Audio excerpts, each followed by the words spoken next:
თემაჯამებელი გამოშვების კიდევ ერთ-ერთი მთავარი სასაუბრო თემა მოძრაობა კარჯის მიერ პოლიტიკური სუბიექტების წინასაარჩევნო ეკონომიკური პროგრამების შეფასება იწყება. პროგრამის ფარგლებში კვირაში ერთხელ ერთი პოლიტიკური სუბიექტის ეკონომიკური პროგრამის შეფასება გამოქვეყნდება. პირველი მოძრაობა კარჯიმ ახალი პოლიტიკური ცენტრის გირჩის ეკონომიკური პროგრამის შეფასება გამოაქვეყნა და სწორედ კარჯის ხელმძღვანელი დარიელ ზივზივაძე გვერდება პირდაპირ ეთერში. მოგესალმებით დარიელ, დიდი მადლობა რომ გამონახეთ დრო და იღებთ მონაწილეობას ჩვენს გადაცემაში.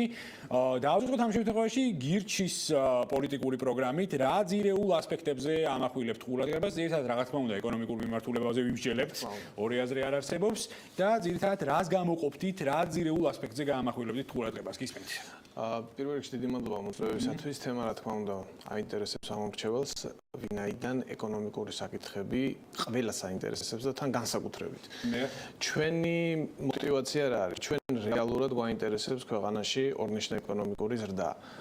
რატომ? იმიტომ რომ ამის გარეშე წინსვლა შეუძლებელია. რატომ? რა თქმა უნდა. რატომ ვიწყებთ პოლიტიკური პარტიების, უბრალოდ სუბიექტების ეკონომიკური პროგრამებით? იმიტომ რომ ისინი 4 წლის განმავლობაში მინიმუმ მოხდებიან პარლამენტში, შემდეგ ალბათ მთავრობაში გვაინტერესებს ელემენტარულად რა აქვს. კონკრეტულ შენიშვნებზე გადავიდეთ ამ შემთხვევაში. რა შენიშვნები გაქვთ ამ შემთხვევაში გირჩის პოლიტიკური პროგრამიდან, ეკონომიკური. რატომ დავიწყებ მაინც და მაინც გირჩის პროგრამით? იმიტომ რომ გირჩი პირველი იყო, რომელმაც ეს პროგრამა თავისი ეკონომიკური პროგრამა გამოაქვეყნა და თავისივე საიტზე ღიადადო.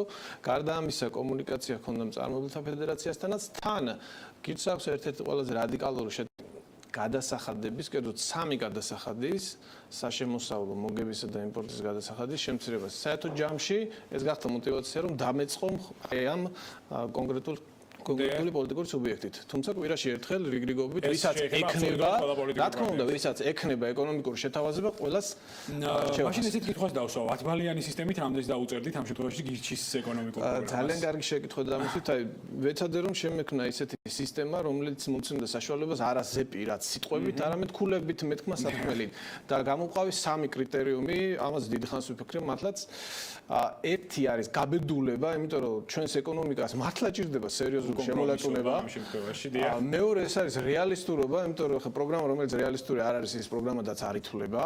და მესამე ეს არის პოპულიზმი და ვფიქრობ ეს 3 ძირითადი კრიტერიუმი, რომელთაც ასე ვთქვათ, შეიძლება შეფასება ძალიან დეტალურად. ეს არის ბეწვის ხიძე მოსიარულე, ასე ვთქვათ, მიმართულებები, რომელიც ალბათ თან ახლავს ყველა პოლიტიკურ პარტიას. ალბათ ახლავს ყველა პოლიტიკურ პარტიას, უბრალოდ რეალისტურობა, რაც შეეხება რეალისტურობას, აი ამ მიმართულებას მინდა ჩაუღრმავდეთ.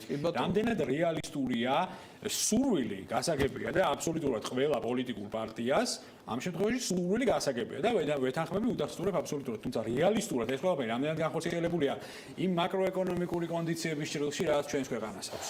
იცით რა, ერთი არის ეს მოცემულობა, რაც არის ქვეყანაში, მეორე არის თვითონ პოლიტიკური სუბიექტის ძალა, მისი უშუალო რესურსი, უშუალო ადამიანური და არა მხოლოდ პარტნიორული და ეს ყველაფერი მას ჩვენ როგორ ვმსჯელობთ, გამომდინარე იქიდან, რაც აქვს თვითონ მათ განაცხადი, მათი საიტზე და ჩვენ ვაფასებთ, რომ ეს არის.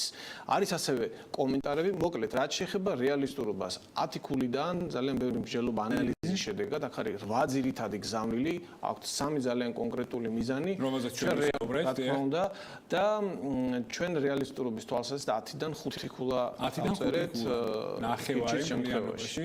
კი ბატონო, მაშინ რა დაიმსახურა ძირითადი კრიტიკა ამ შემთხვევაში თქვენი მხრიდან და რა ასპექტებში უწუნებთ მათ რეალისტურ მიდგომებს? მოდით გეტყვით ყველაზე ძირითადი, ასე ვთქვათ, ყველაზე რადიკალური, ამავდროულად ყველაზე ნაკლებად რეალისტური, თუ შეიძლება ესე ითქვას, ოღონდ მე მინდა სწორად გაიგოთ, რას ვუყურებთ ჩვენ. ჩვენთვის თავი არ არის მხოლოდ დებულების გაბედულება. მაგალითად, 3 გადასახადის გავაქვეყნება კონკრეტულად ნიშნავს შემდეგს. 2016 წლის ბიუჯეტში გეგმის მიხედვით საშემოსავლოზე არის დაახლოებით 2 მილიარდ 86 მილიონი ლარი ჩადებული, მოგების გადასახადია დაახლოებით 980 მილიონი და იმპორტის გადასახად 74 მილიონი. გირჩის პროგრამა ძალიან გაბედული, თავისთავად ამას თავისი პოზიტიური ეფექტები აქვს. მაგრამ გულისხმობს, რომ 2 მილიარდი დარჩება მოსახლეობას, ანუ ისინი არ აკრეფენ ამ გადასახადს და ეს მილიარდზე ცოტა მეტი დარჩება ბიზნეს სექტორს. თავისთავად ახლა ერთი შეხედვით აქ არაფერი პრობლემა არ უნდა იყოს, ხო? იმიტომ რომ თუ არ დახარჯავს სახელმწიფო, სხვა თანაბარ პირობებში მოსახლეობაც და ბიზნესიც უკეთესად გაანაწილებს. ასეც არის, თან ბიუროკრატიის წილი მცირდება. მაგრამ აქ ხარ, რომელიც არის ჩვენთვის ძალიან საინტერესო. პირველი ერთი შეხედვით რა ჩვენი საქმეა მოსახლეობა რაში დახარჯავს ფულს, მაგრამ არის ჩვენი საქმე ზოგადად ეკონომიკის საქმე, იმიტომ რომ წარმოიდგინეთ თავარი მიზანი, რასაც ემსახურება ეს ნაბიჯი არის მოსახლეობის გამდიდრება. ჩვენი აზრით ის ფაქტი, რომ მოსახლეობას დარჩება ცოტა მეტი შემოსავალი, ანუ სამომავლო დარჩება მას, ეს არ არის გამდიდრება.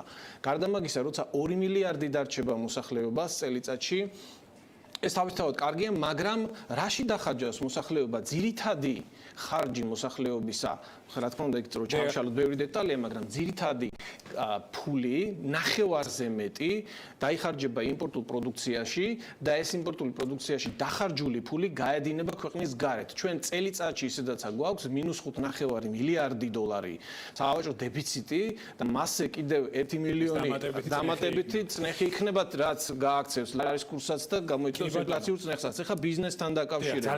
ძალიან მოკლედ, როცა ბიზნეს რჩება მილიონი ლარი, მილიარდი უკაცრავად ლარი, ეს ნიშნავს რა ბიზნეს წარმოების წილი არის მცირე, უმეტესობა არის იმპორტიორი. ეს ნიშნავს, რომ კიდევ დამატებით 700-800 მილიონი დააწובה ლარს.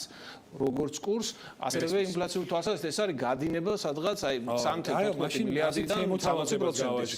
საკმაოდ საინტერესო კონცეფციაა. მე მომწონს მით უმეტეს წინასაარჩევნო პერიოდში ძალიან აქტუალურია. მე გთავაზობ ესეთ რაღაცას.